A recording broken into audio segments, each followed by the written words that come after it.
not easy. All right, so the first verse that I picked is Mark 6. And I'm going to read 31 through 34. All right. And it starts off by saying, he said to them, "Come away by yourselves to a remote place and rest for a while, for many people were coming and going, and they did not even have time to eat. So they went away in the boat by themselves to a remote place. But many saw them leaving and recognized them, and they ran on foot from all the towns and arrived ahead of them. When he went ashore, he saw a large crowd and had compassion on them because they were like sheep without a shepherd. Then he began to teach them many things."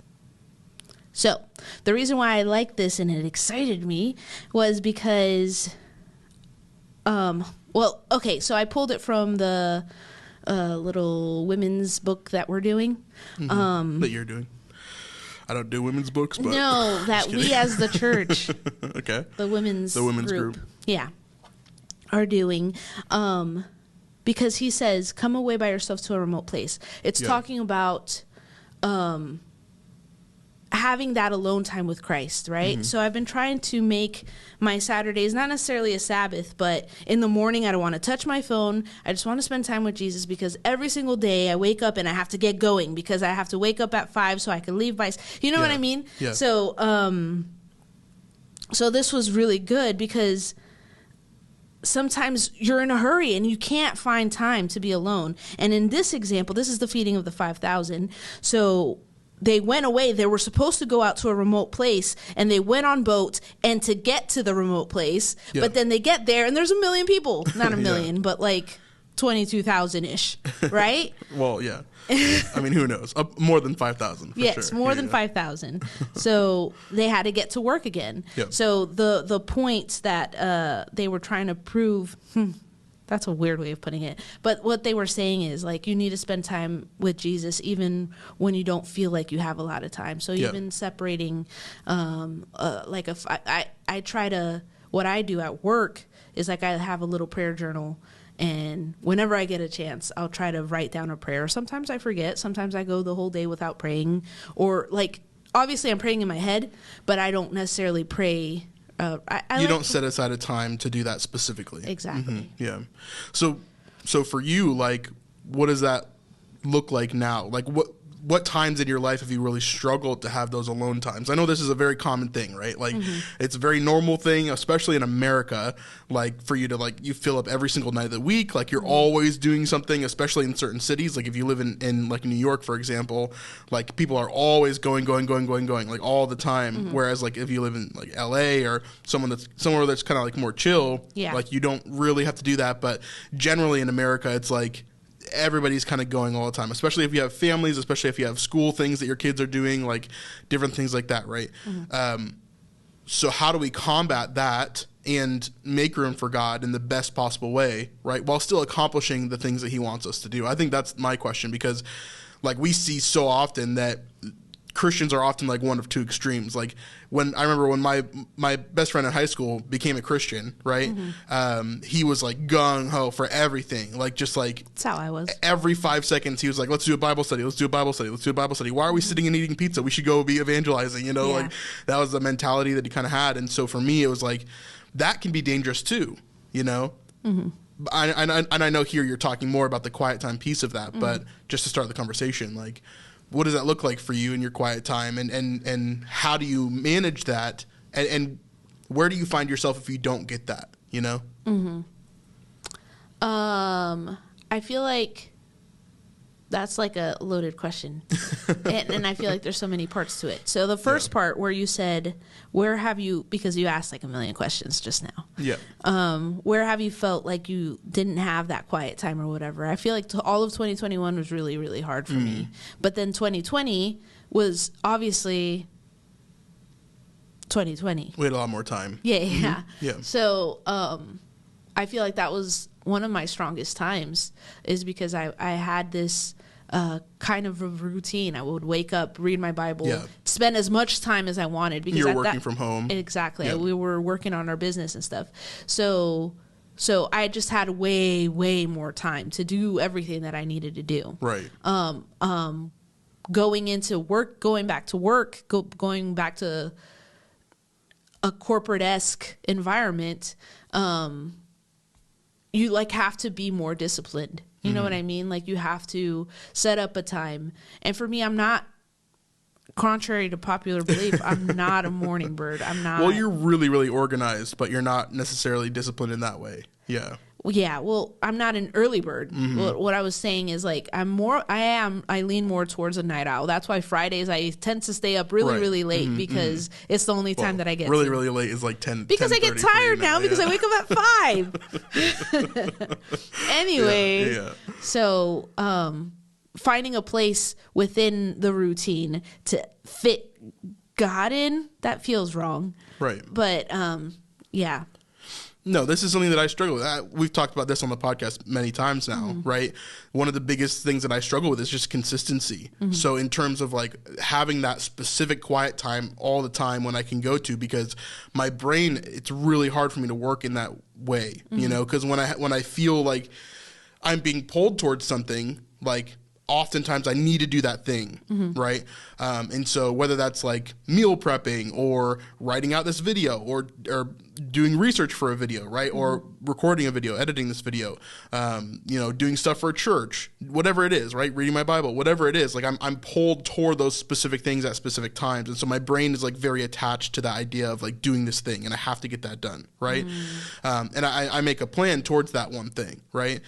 So like all week I'll be like, okay, Wednesday I'm going to do this. Like I don't necessarily have a specific time, but like that's my task that I need to get done, right? So all my brain energy is going towards that one thing. So for me, it's really hard for me to find like a specific time. And maybe that means I should do it more at night because I think clearer at night and those things are done, right, for the day.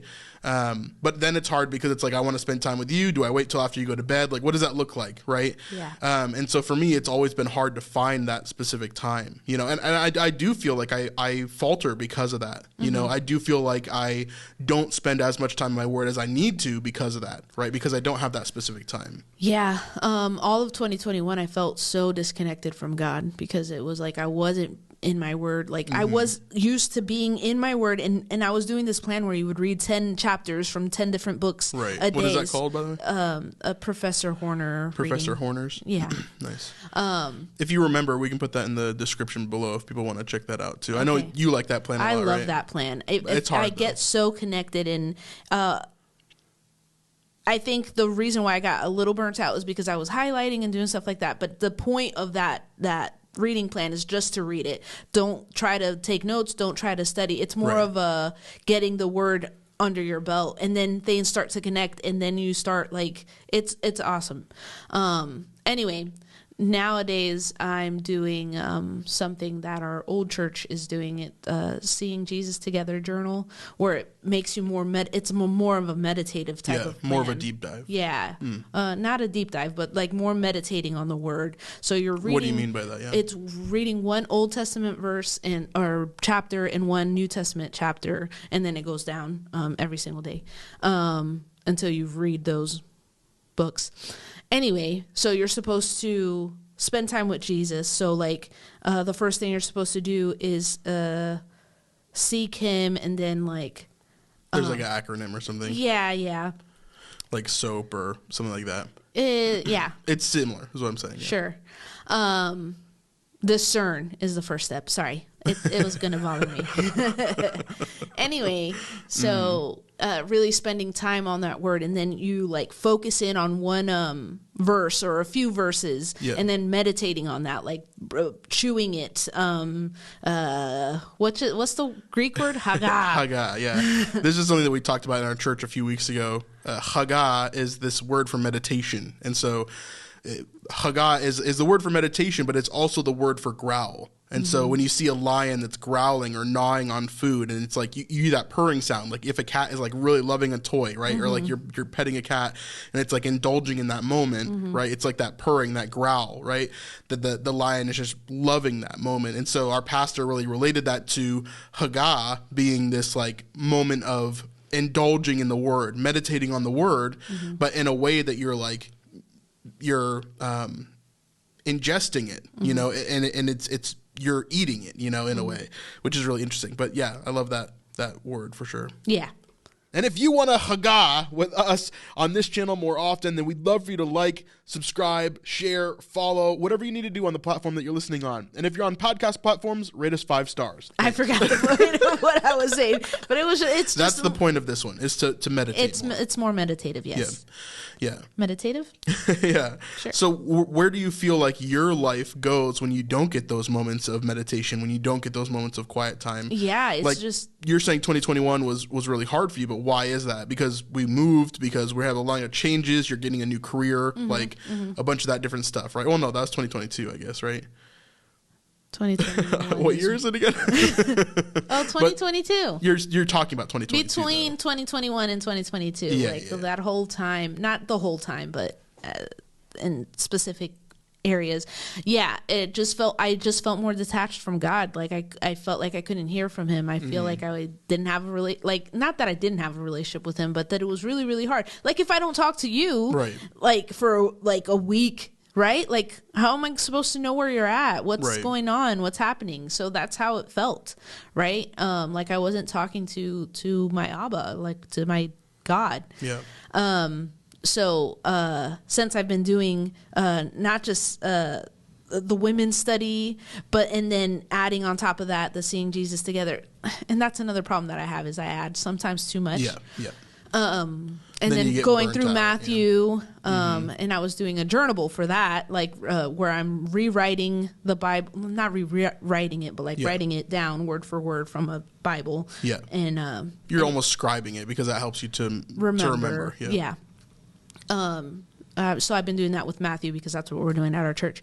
Anyway, so I'm feeling like so much more connected. Like I'm feeling like I can hear him. It's more clear. Everything is